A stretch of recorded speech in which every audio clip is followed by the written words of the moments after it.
सत्यों जय गुरुदेवाय नमः।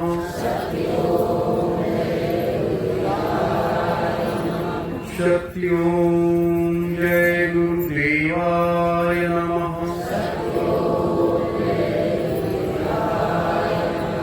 सर्वस्त्र विद्यमान परम पूज्य स्वामी जी महाराज, परम पूज्य महान संत सम्राट जी महाराज के श्री चरणों में कोटि कोटि प्रणाम। आदि गंगा माता गोमती के श्री चरणों में कोटि कोटि प्रणाम। 88,000 ऋषियों की पावन तपोभूमि को कोटि कोटि प्रणाम। 3 लाख सद्गुरुओं के श्री चरणों में कोटि कोटि प्रणाम। शांति वेला के इस आध्यात्मिक सत्संग सभा में अंतर्ध्यान योग साधना शिविर में बैठे हुए मेरे गुरु भाई बहनों, माताओं, बड़े बुजुर्गों, बच्चे और बच्चियों, आप सभी को सादर सत्यों जय गुरुदेव।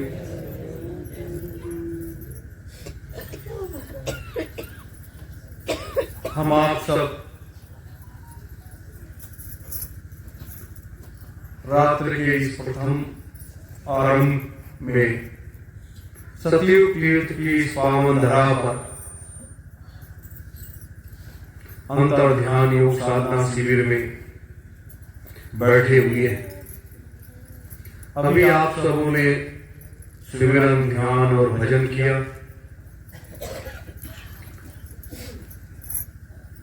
ये नाम जप जो आप लोग बैठ करके कर रहे हैं,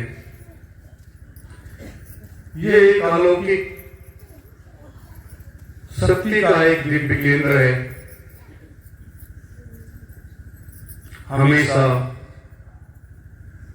जब जब इस पृथ्वी पर संकट आता है और जब जब इस पृथ्वी पर ये पृथ्वी माता पाप से बोझिल होती है, तब तब धरा पर कोई न कोई शक्ति इस रूप में आती है और पाप से बोझिल इस माता पृथ्वी को वो वार लेती है। तो वही क्रम एक बार पुनः चल रहा है। पाप और पुण्य का खेल तेजी के साथ चल रहा है। सुबह मैंने आपको बताया था कि किस तरीके से पाप इस मृतलोक में हो रहा है और कितना पाप हो गया है। लेकिन जब इतना पाप इस पृथ्वी पर हो गया है तो ये पृथ्वी कैसे बची हुई है और कैसे प्रलय और महाप्रलय से कैसे सब कुछ बचा हुआ है। आप पूरी दुनिया में चले जाओ या अपने एक क्षेत्र से आकलन करो, एक अपने कस्बे से आकलन करो, एक अपने जिले से आकलन करो कि हर चीज का व्यापार किस तरीके से होता है। शराब की दुकानें जगह जगह मिल जाएंगी, मांस की दुकानें जगह जगह मिल जाएंगी, कहीं मछली की दुकान, कहीं बकरे बकरी की दुकान, कहीं मुर्गे मुर्गी की दुकान, कहीं अंडे की दुकान, हर जगह आपको मिल जाएगी। अब कितना बद रोज होता है और मनुष्य जो है वो सर्वाहारी बन करके और उन पशु पक्षियों के मांस को अपने पेट में रख लेता है। कोई कच्चा खा लेता है, कोई उसे पका करके खाता है और इस तरीके से मनुष्य का पेट एक कब्रिस्तान बन जाता है। और जब मनुष्य का पेट कब्रिस्तान बन जाता है तब आप समझिए कि वो मनुष्य कैसा होगा, उसका बुद्धि और विवेक कैसा होगा, उसका रहन सहन आचार विचार कैसा होगा। जिसका खान और पान दोनों दूषित हो गया तो उसका मन और मस्तिष्क भी दूषित हो जाता है। जितने लोग मांस खाते हैं या शराब पीते हैं तो वो शुद्ध तो रह नहीं जाते, उनकी आत्मा भी शुद्ध नहीं रह जाती, परमात्मा भी उनसे दूर हट जाता है, कितना भी क्यों ना वो पूजा पाठ करे। जैसे आज अगर हम मुसलमानों को देखें तो प्रत्येक शुक्रवार को वो जरूर मस्जिदों में जाएंगे, नमाज अदा करेंगे और उस अल्लाह पाक को याद करेंगे। लेकिन वो इतना सब त्याग करने के बाद, अपने उस खुदा को याद करने के बाद, नमाज पढ़ने के बाद,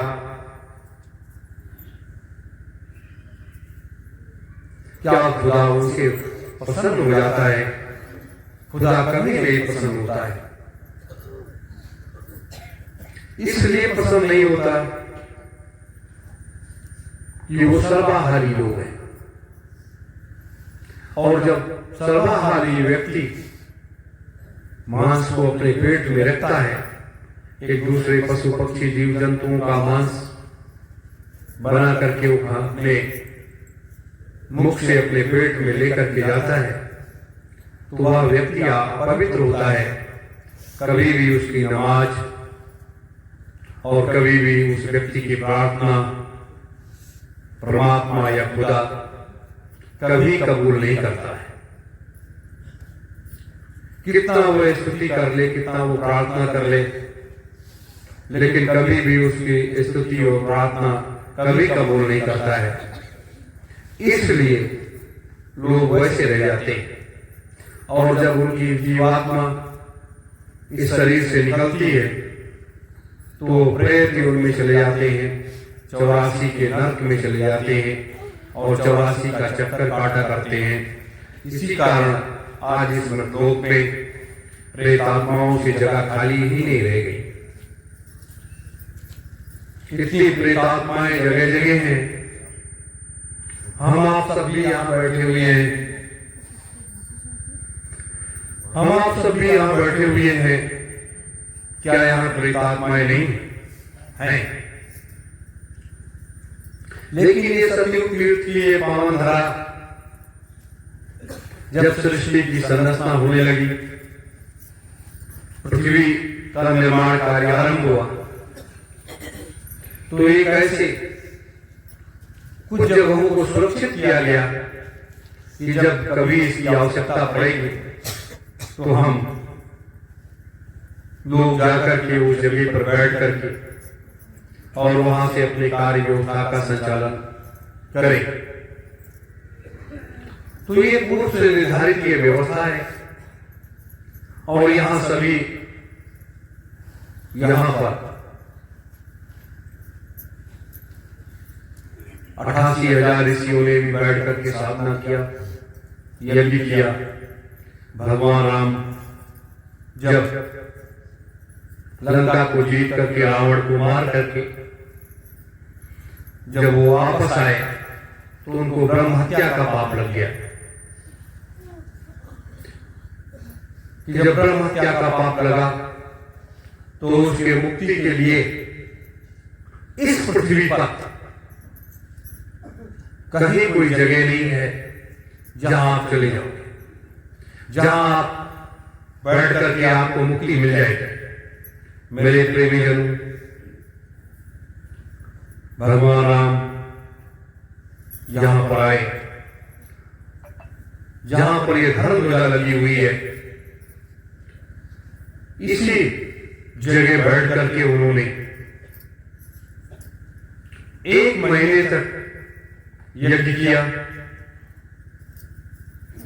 वशिष्ठ और विश्वामित्र, दुर्वासा और हजारों महात्माओं के बीच में, उनके परिवार के बीच में बैठ करके 1 महीने का ये यज्ञ चला।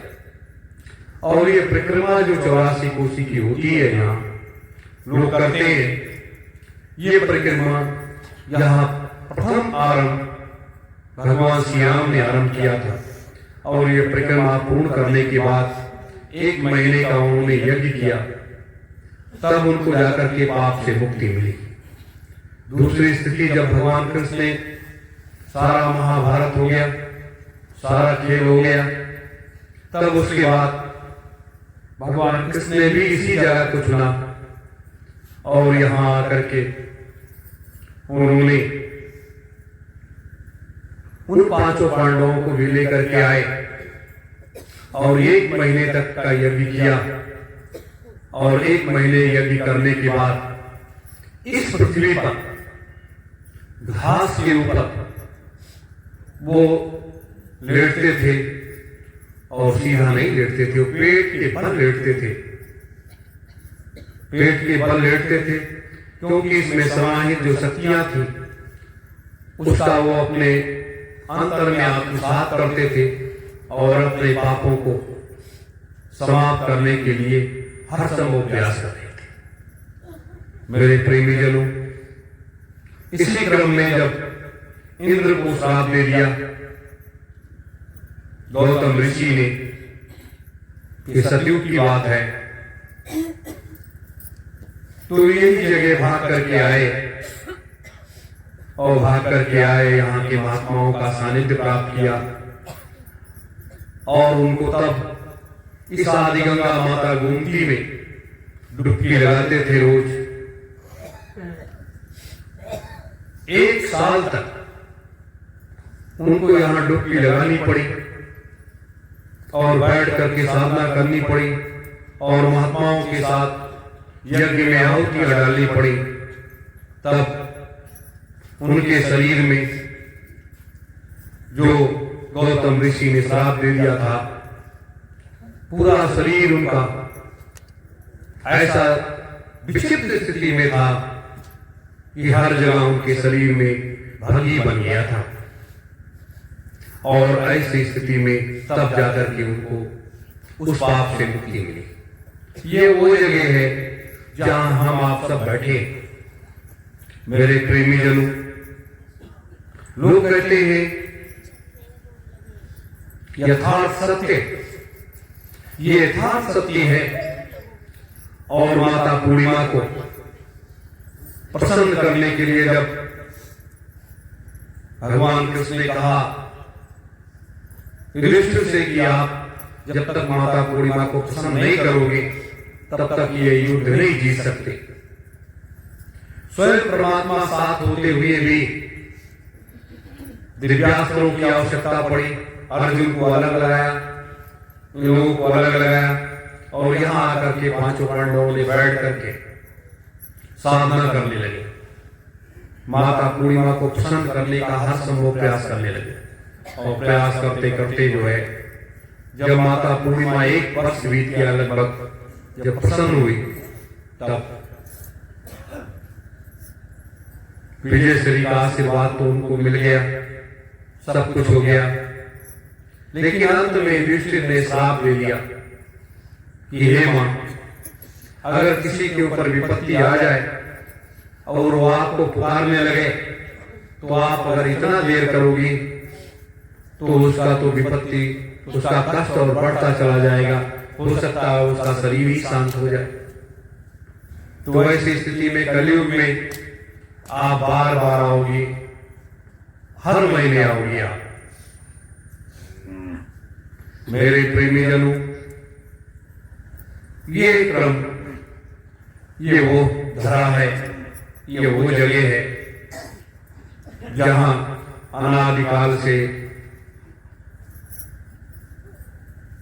ये आरंभ हुआ। आदिकाल अनादिकाल ये क्रम चला, सृष्टि की उत्पत्ति से लेकर के और आज तक इसी क्रम को लोग आगे बढ़ा रहे हैं।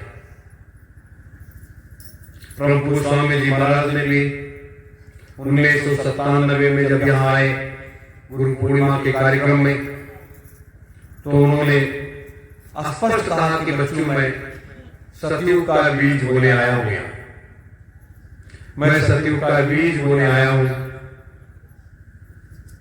तो सतयुग का बीज जो स्वामी जी महाराज ने बोया था वो अंकुरित हुआ, छोटा पेड़ बना, फिर बड़ा पेड़ बना, फिर वो वट वृक्ष का रूप ले रहा है। ये तो बात यहाँ की जगह की थी कि इसी जगह से युग परिवर्तन का खेल पूरी दुनिया का होने जा रहा है। कोई कुछ भी कहे, हमें उसकी चिंता नहीं, हमें उसकी परवाह नहीं कि सत्य के मार्ग पर चलने वाले राही जो होते हैं वो अपने लक्ष्य को निर्धारित करते हैं, वो अपने लक्ष्य को देखते हैं, कौन क्या कह रहा है उस तरफ को नहीं देखते। मैंने सुबह कहा था कि मैं आप लोगों को सिद्धाश्रम के बारे में बताऊंगा कि सिद्धाश्रम क्या है।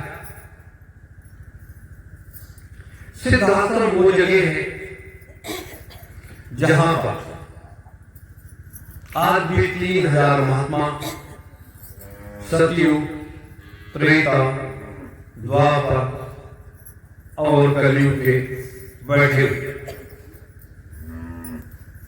और ज्ञानगंज भी हिमालय में भी वो भी जगह है जहां सतयुग के पहले और सतयुग के बाद तक भी वहां भी कई ऐसे महात्मा बैठे हुए हैं जिनकी संख्या 1790 महात्मा आज भी उसी शरीर में बैठे हुए हैं। ये क्या है, किसने बनाया? जब भगवान श्री राम को जाने का समय आया तो जब महात्मा लोग उनके पास गए, ऋषिगण उनके पास गए और ये कहा कि हे प्रभु, अब आप तो जाने की तैयारी करोगे, अभी हम लोगों को बहुत समय रहना है, तो हम लोग कहां जाएं, कहां क्या करें, और आने वाला जो नया युग आएगा उसकी विपरीत परिस्थितियां स्थितियां होंगी। तब राम जी ने क्या किया कि ज्ञानगंज एक स्थान का निर्माण कर दिया जो उस समय हिमालय का एक केंद्र हुआ करता था, त्यागी तपस्वियों का। और उसी त्यागी तपस्वियों के केंद्र में जाकर के उन्होंने बैठ कहा कि आप लोग वहां चले जाइए और वहां आप लोग बैठिए और वहीं पर अपना साधना करिएगा। फिर जब द्वापर आया, जब कृष्ण के जाने का समय आया, तब कृष्ण से यही प्रश्न किया महात्माओं ने कि अब आप तो जाने की तैयारी कर रहे हो, आने वाला जो समय होगा वो कलयुग का होगा और हम सब सतयुग, त्रेता, द्वापर के महात्मा, अभी हम लोग इस मृतलोक में और रहना चाहते हैं, इसलिए रहना चाहते हैं कि कलयुग के उस राज और रहस्य को आत्मसात करना चाहते हैं और देखना चाहते हैं कि कलयुग का रूप और कलयुग का रंग और कलयुग की धारा कैसी है। क्योंकि हमने तो सतयुग देखा, त्रेता देखा, द्वापर देखा, तो ऐसी स्थिति में हम कलयुग को भी देखना चाहते हैं। तो भगवान कृष्ण ने सिद्धाश्रम का निर्माण कराया और वहां जाकर के महात्माओं को एक धारा से जोड़ दिया और ये कहा कि अब आप लोग यहीं रहिए, कलयुग का जब एक जलजला आएगा तो उस समय परम पुरुष, परम पिता का जब आगमन होगा और आगमन होने के बाद वो समय के चक्र जैसे जैसे घूमता चला जाएगा वो यहाँ आप लोगों के बीच में आएंगे। हमारे महात्मागण वहां पर बैठ अपनी साधना में लीन हो गए, लेकिन वो जगह ऐसी है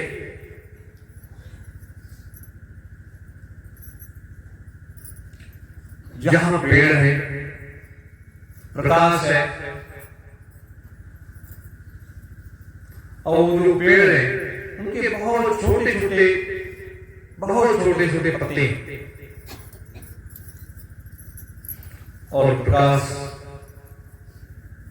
ऐसा प्रकाश कि हमेशा 24 घंटे वो प्रकाश में रहता है।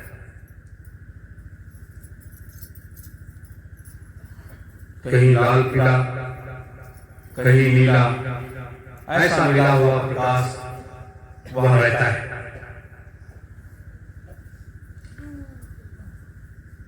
वहां पर जाने के लिए जैसे आप साधना करते हो और आपकी साधना सफल हो जाए, आप अच्छे साधक के रूप में आपकी गिनती होने लगे,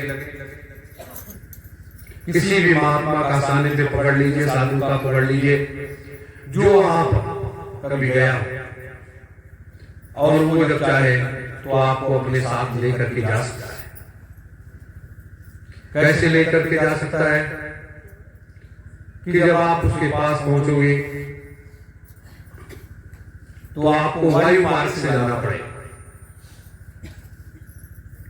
और एक विशाल पट है, पत्थर है, जिससे वो हमेशा बंद रहता है। और जब आप वायु मार्ग से जाओगे और जैसे जैसे आप नीचे आने लगोगे वो पट खुलता चला जाएगा, और जब वो पट खुलता चला जाएगा उसके अंदर आप चले जाओगे, तो जैसे आप अंदर जाओगे पट बंद हो जाएगा, और जब पट बंद हो जाएगा तो उस धारा में जब आप ज्ञान रूपी धारा में जब आप पहुंचोगे और वहां का सुर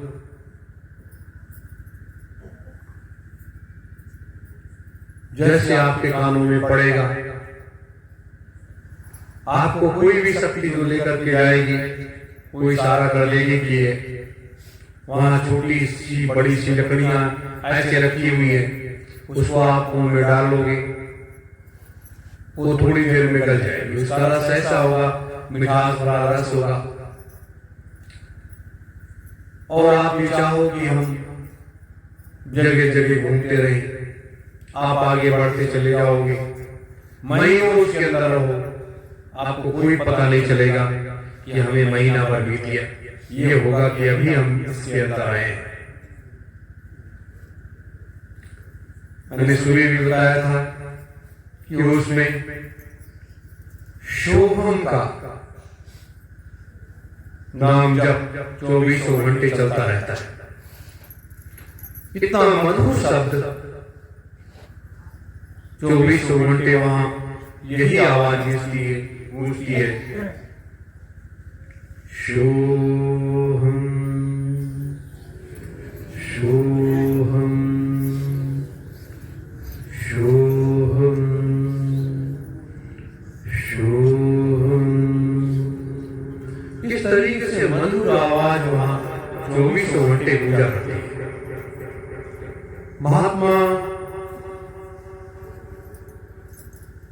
ध्यानावस्था में ऐसे बैठे हुए, बायां हाथ उनका नीचे और दाहिना हाथ ऊपर, दोनों अंगूठे नाभि से मिले हुए, बैठने के बाद उनकी हाइट 7 फीट 8 फीट 9 फीट, पूरे शरीर में, सर में दाढ़ी में बाल,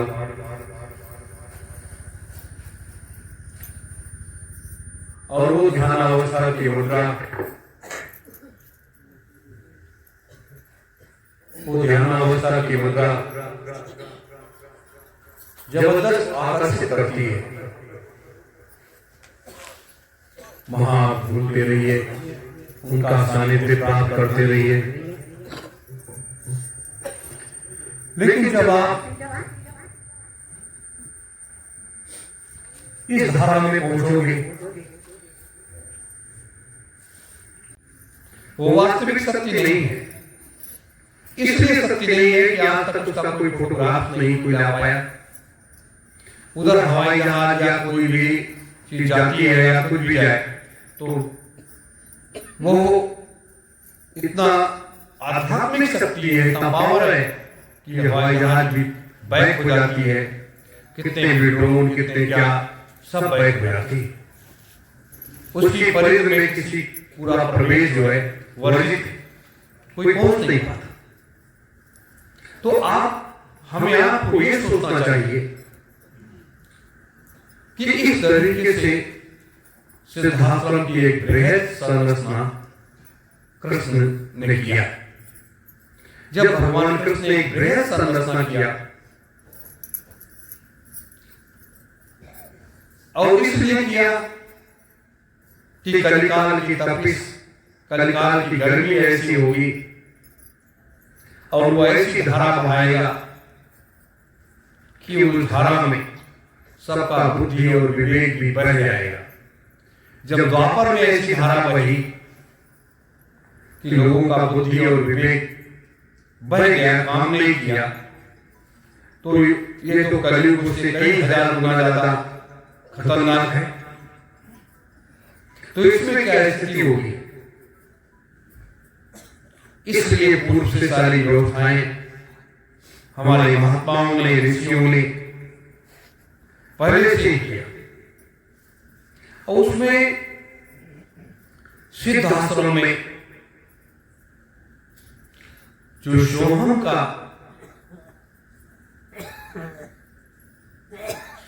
ध्वनि जो गूंजा करती है, उसमें कहीं भी कहीं पेड़ जो भी है, पेड़ है, छोटे झुरमुट पौधे हैं, गुफाएं हैं, सारी चीजें, कहीं भी आप चले जाओ, जैसे ये माइक की आवाज सुनाई देती है, ऐसे धीरे धीरे सुरीली आवाज में ये 24 घंटे चलता रहता है। वहां न खाने की कोई व्यवस्था है, न पानी की कोई व्यवस्था है और न सोने की व्यवस्था है। वहां से ध्यान की व्यवस्था है, साधना की व्यवस्था है, जिसकी धारा जो हमने बताया कि भगवान शिव जो बैठ जाते हैं तो सालों सालों बैठे रहते हैं और अंतर में उनका नाम जप चलता रहता है। तो उसी तरीके से हमारे ऋषियों की है, महात्माओं की है। अब वहां पर ये महान शक्तियां जाकर के पूज्य संत सम्राट जी ने बताया कि जब मैं पहली बार वहां गया और वहां जाने के बाद उन महान विभूतियों से, महान संतों से जब मेरी मुलाकात हुई, उनका सानिध्य प्राप्त हुआ, तो सबसे ज्यादा प्रभावित मैं विश्वामित्र जी से हुआ। और विश्वामित्र से प्रभावित होकर के मैंने उनसे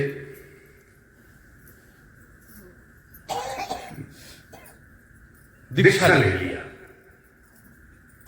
जब उससे दीक्षा ले लिया तो एक नाम की दीक्षा उन्होंने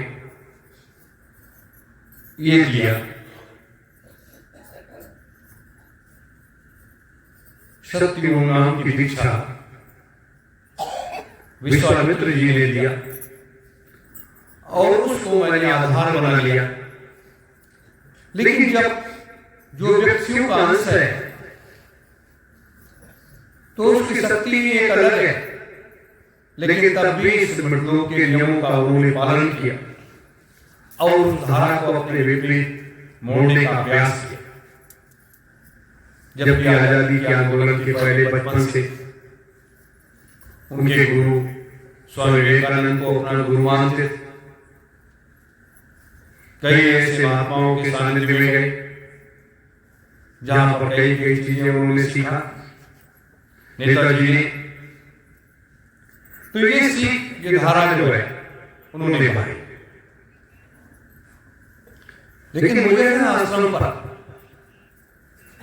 जब मैं उनके सानिध्य में पहुंचा, पूज्य गुरुदेव के आदेशानुसार, तो उनके साथ जब बैठने लगा, बढ़ते बढ़ते एक बार 3 महीने तक उनके पास रह गए।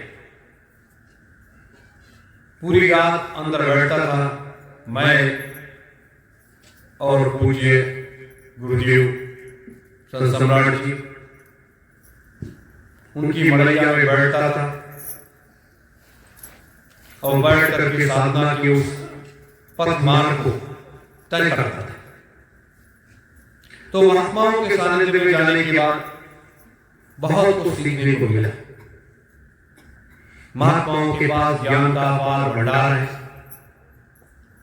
जैसे अथाह समुद्र की था नहीं लगाई जा सकती, वैसे महात्माओं की कोई था नहीं लगाई जा सकती, कोई भी नहीं लगा सकता। ये जो मैंने अनुभव किया है और जाना है, सिद्धाश्रम ज्ञानगंज की महिमा का व्याख्यान जब मैंने सुना और उसको जानने का प्रयास किया, जानने की जिज्ञासा व्यक्त किया, तो उस धारा में आज एक लक्ष्य केंद्रित करना होता है। और कभी भी हार ना मानने की स्थिति में जब आप रहोगे तो हमेशा आगे बढ़ते चले जाओगे। अगर आपने हार मान ली तो आप कुछ नहीं कर सकते। अगर हमारे मनीषियों ने हार मान लिया होता, महात्माओं ने, तो सिद्धाश्रम और ज्ञानगंज में जाकर के नहीं बैठते, और वहां बैठने के बाद पुनः फिर साधना में। साधना क्या है? इतनी अपार शक्तियां होने के बाद, महात्माओं के पास सब कुछ होने के बाद, फिर वो साधना क्यों करते? जिसके पास अपार शक्ति है उसको तो साधना की जरूरत ही नहीं है। लेकिन उसके बाद भी 24 घंटे, हजारों साल से बैठे हुए हो, तब से मस्त नहीं हुए और अपने उसी स्थूल शरीर को बनाए रखा। लोग कहते हैं कि स्थूल शरीर को श्वासों की पूंजी खत्म हुई कि ये हाड़-मांस का शरीर ये भी समाप्त हो जाता है।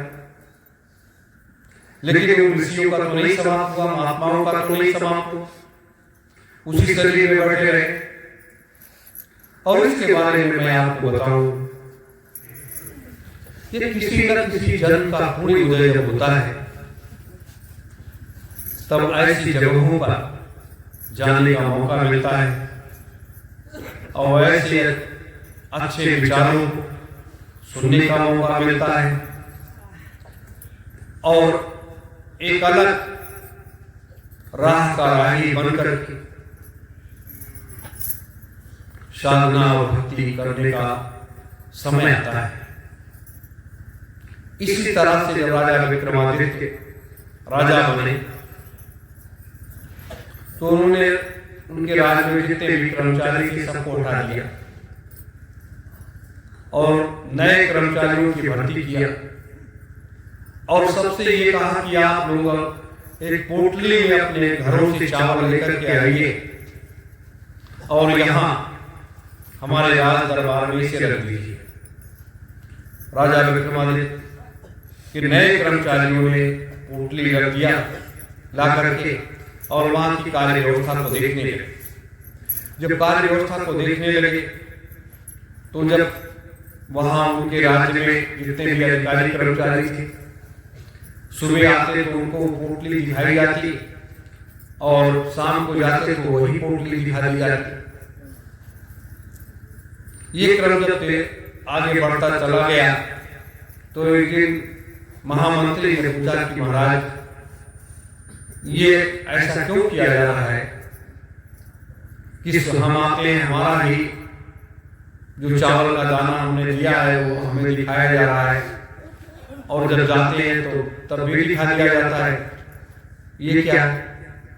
तब राजा विक्रमादित्य ने कहा, जब कभी समय आएगा तो मैं आपको बता दूंगा। महामंत्री जो था वो शरीर स्नान करने रोज जाते थे सुबह सुबह। एक दिन देखा क्या कि एक बहुत सुगंधित खूबसूरत फूल जो है नदी में बहता चला आ रहा है। महामंत्री ने उस फूल को निकाल लिया और स्नान ध्यान करने के बाद जब राज दरबार गए तो उस फूल को राजा की मेज पर रख दिया। जब विक्रमादित्य राज दरबार लगा और विक्रमादित्य ने पूछा कि ये फूल कौन लेकर के आया है, तो महामंत्री ने कहा कि राजन मैं लेकर के आया। तो महामंत्री ने कहा, इसका जोड़ा लगा सकते हो? तो महामंत्री ने कहा, राजन ये तो नदी में बहता हुआ आ रहा था और इसका जोड़ा मैं कैसे लगा सकता हूं? विक्रमादित्य जी ने आदेश दिया कि नहीं, इस जोड़ी को आपको लगाना पड़ेगा। तब महामंत्री ने कहा कि महाराज एक ऐसी नाव बनवाई जाए जो बिना नाविक की नाव चले, बिना नाविक की नाव चले।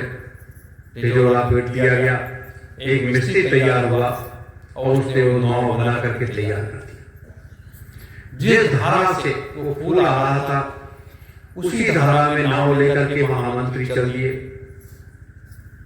महीनों में दिया चलते चलते एक दिन देखा कि काफी फूल जो है नदी में बहते चले आ रहे हैं। उस फूल को उन्होंने अपनी नाव में भरा और फिर पीछे मुड़ लिए। थोड़ी दूर जाने के बाद फिर विचार किया कि अगर राजा ने पूछ लिया कि ये टहनियां कैसी हैं, उसके पेड़ कैसे हैं, तो हम इसका जवाब क्या देंगे? नाव को फिर घुमाया और घुमाने के बाद 3 दिन महामंत्री चलते रहे और चलते चलते एक झरने दिखाई दिया कि उस झरने से ये फूल पानी भी गिरता है और फूल भी गिरता है। नाव को वहीं बांध दिया और काफी फूल नाव में भर लिया। जैसे जैसे सीढ़ियां चढ़ते चढ़ते जब ऊपर चले गए तो देखा क्या कि एक सन्यासी जो है उल्टा लटका हुआ है और उसकी नाक से एक बूंद खून निकलता है और वो जो है फूल बन जाता है। और हजारों सन्यासी उस सन्यासी के चारों तरफ गोलदारे में बैठे हुए हैं और धूली लगी हुई है। 2 दिन तक वहां वो रुके, उसका आकलन किया, सब कुछ किया, लेकिन उनके समझ में कुछ नहीं आया महामंत्री की ये कौन सा खेल मैं देख रहा हूं।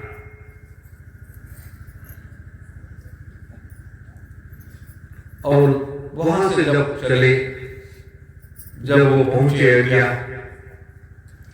अब ढिढोरा पिट गया कि महामंत्री ढेर सारा फूल लेकर के आए। राज दरबार लगा, इन्होंने फूल पेश किया, अपनी यात्रा की व्याख्या भी किया राज दरबार में। तब राजा ने पूछा कि महामंत्री ये बताओ, इस फूल के पेड़ कैसा था, उसकी टहनियां कैसी थी, उसमें जो नए फूल आते थे वो कैसी कलियां थी। तो महामंत्री ने कहा, राजन अगर मैं बताऊंगा तो हंसी के पात्र यहां लोग मुझे बना लेंगे।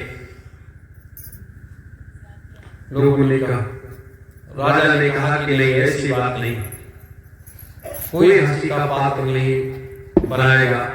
मुझे पूरा विश्वास है कि हमारे महामंत्री जो भी कहेंगे वो सत्य कहेंगे, झूठ हमारा महामंत्री कभी बोलते ही नहीं।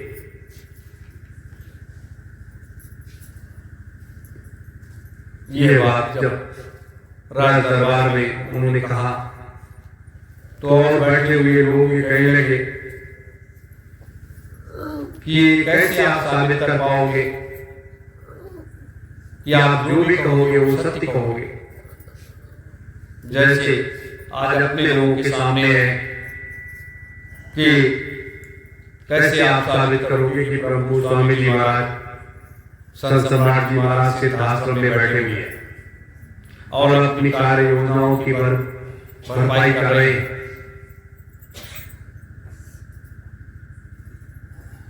तो ये चीज जो है,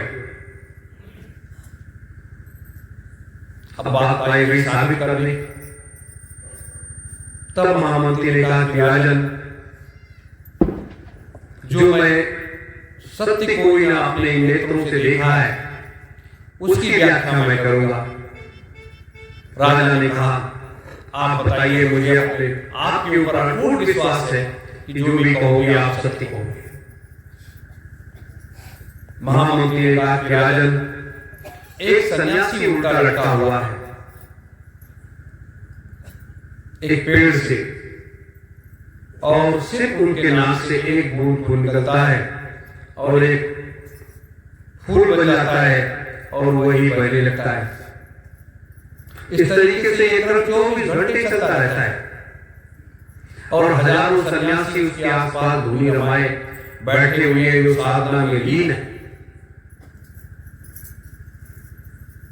राज दरबार में बैठे हुए लोग महामंत्री की तरफ देखा और महामंत्री से कहा कि राजन, ये झूठ बोल रहे हैं। राजा ने कहा, नहीं, महामंत्री झूठ नहीं बोल रहे हैं। तब महामंत्री से कहा कि जो आप लोगों के घरों से एक पोटली चावल मैंने क्यों मंगाई थी? राज दरबार से आपको वेतन मिलता है, आप अपना परिवार का, अपने नाते रिश्तेदारों का, हितमंद का सारी व्यवस्था आप जो वेतन मिलता है उसे करते हो। तो आपकी वास्तविक पूंजी मात्र इतना चावल ही है और आपके पास कोई पूंजी नहीं है। और जो आध्यात्मिक पूंजी आपकी है वो आपके अंतर में है। वायु रूप की जो पूंजी है ये, और जो राज दरबार से वेतन मिलता है वो आप अपने परिवार, अपने समाज के लिए सब कुछ खर्च करते हो। तो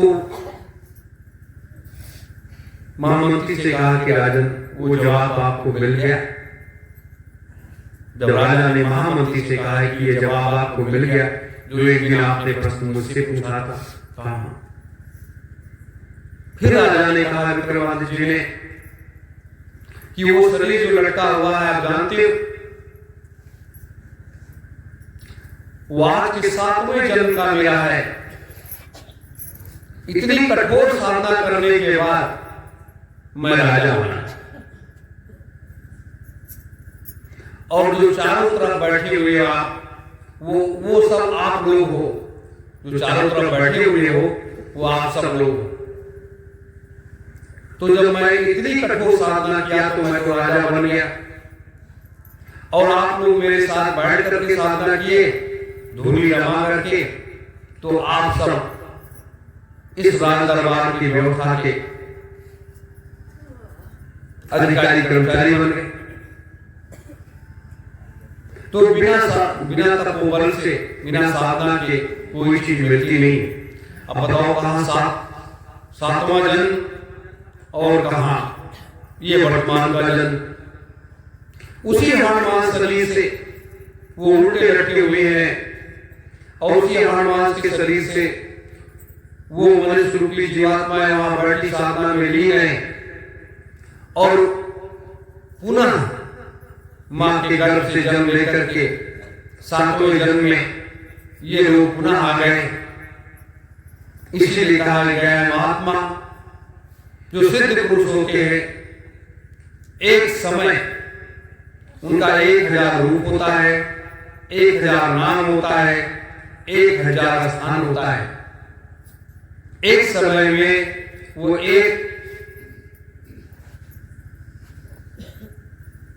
1000 जगह रह सकते हैं, 1000 अपने नाम और रूप को रख सकते हैं, सारे कार्य कर सकते हैं। ये महात्माओं के पास असीम शक्ति होती है। अब सोचिए कि विक्रमादित्य जैसे लोगों को इतना कठोर तप करने के बाद तब राजा बने, तब महामंत्री से कहा, अपने अधिकारियों कर्मचारियों से कहा, इसलिए कि अगर कहीं हमसे गलती हो गई और तुम लोगों से भी गलती हो गई, ये प्रजा अगर एक भी प्रजा की आंख में आंसू आ गए, एक भी प्रजा को दुख हो गया, तो 84 का चक्कर काटना पड़ेगा और फिर कितनी कठोर साधना करनी पड़ेगी, तब मनुष्य का शरीर मिलेगा कि नहीं। मेरे प्रियजनों, तो ये मृत लोग हैं। हम आप कौन से जन्म में कितनी कठोर साधना किए होंगे या किसी के साथ रहे होंगे, त्रेता में रहे होंगे, द्वापर में रहे होंगे, सतयुग में रहे होंगे, कलयुग में भी काफी वर्षों तक हो सकता है, किसी भी संत महात्मा का सानिध्य मिला हो, उनका आशीर्वाद मिला हो, तो आज हम आप सब लोग यहाँ पर बैठे हुए हैं, यहाँ पर बैठे हुए हैं और इस साधना में अपने को लीन कर रहे हैं, अपने को इस साधना में लीन कर रहे हैं। साधना इसलिए अगर आपके अंदर भक्ति नहीं है, वैराग्य नहीं है, ज्ञान का वो दर्पण नहीं है, तो आप क्या कर सकते हो। मेरे प्रेमीजनों, तो इस हाड़ मांस के शरीर से जितना हो जाए उतना अच्छा ही करना चाहिए, बुरा नहीं करना चाहिए।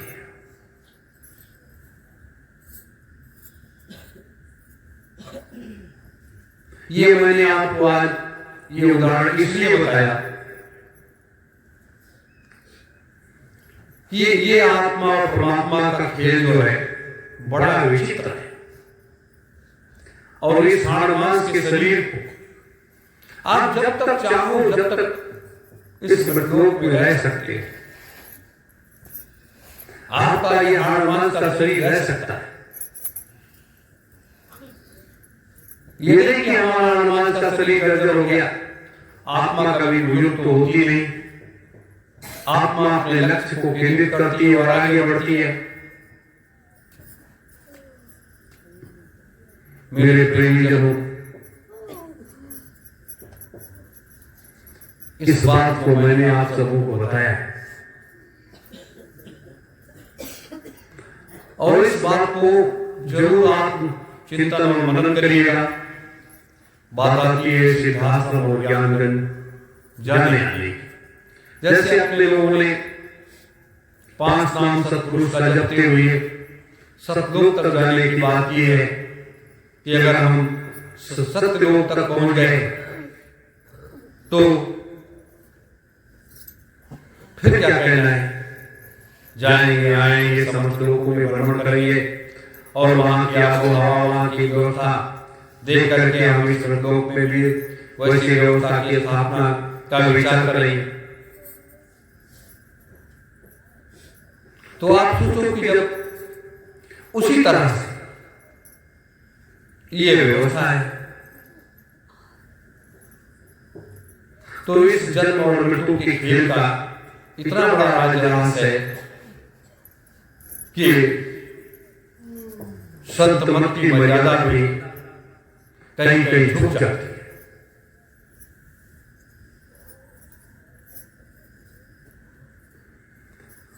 और हमें आप सबको इसी को बनाए रखना है।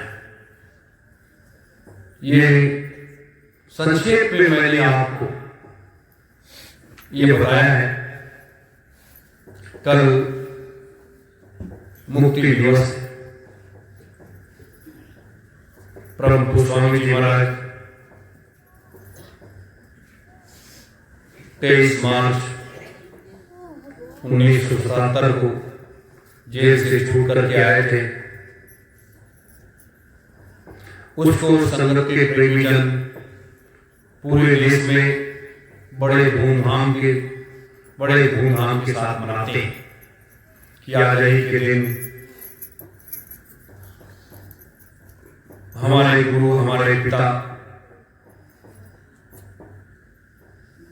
जेल से छूट करके आए थे और उसी दिन शहीदी दिवस कल ही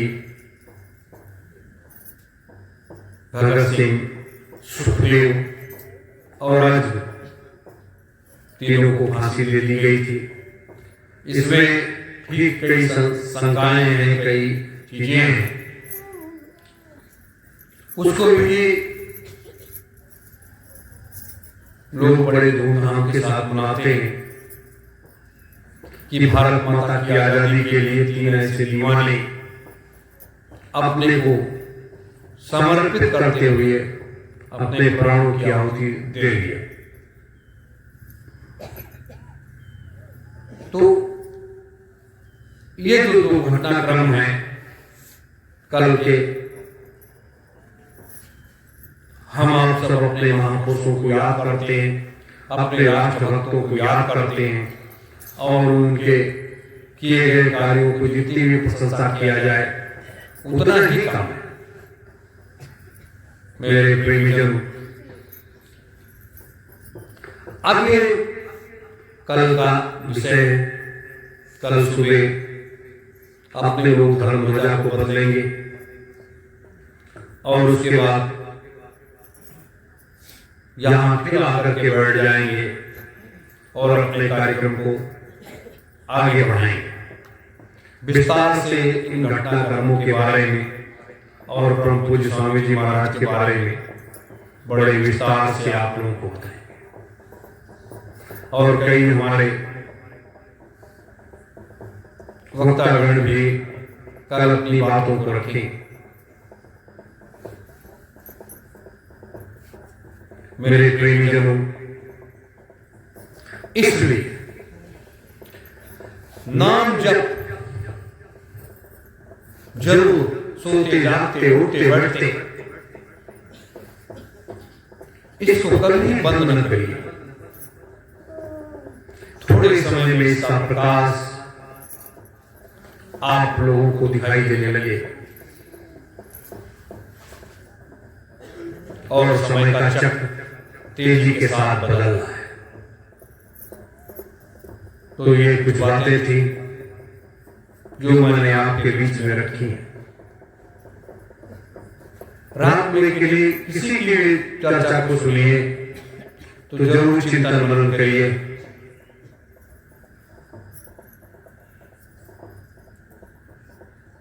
तो यहीं पर हम अपनी वाणी को विराम देते हैं और कल सुबह इस साधना शिविर में प्रथम आगमन मेरा होगा। कल से मैं अपने नियम को बदल रहा हूं। सबसे पहले मैं आऊंगा, उसके बाद आप लोग आओगे।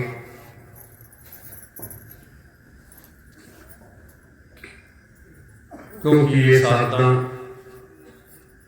हमारे बैठने से आप लोगों की साधना में थोड़ा सा ताकत मिलती है, आपका मन भी लगता है और आपका मन स्थिर होकर के आप सच्चे मन से साधना करने लगते हैं। कि जब आपकी साधना का आकलन करता हूं, चिंतन करता हूं, हमारे कई बड़े बुजुर्ग जो इस साधना में बैठते हैं, बड़ा हिम्मत मिलता है, साहस मिलता है, ताकत मिलती है कि हमारे बड़े बुजुर्ग भी साथ देने के लिए खड़े हुए हैं और उस साधना को प्राप्त करने के लिए हर संभव प्रयास कर रहे हैं।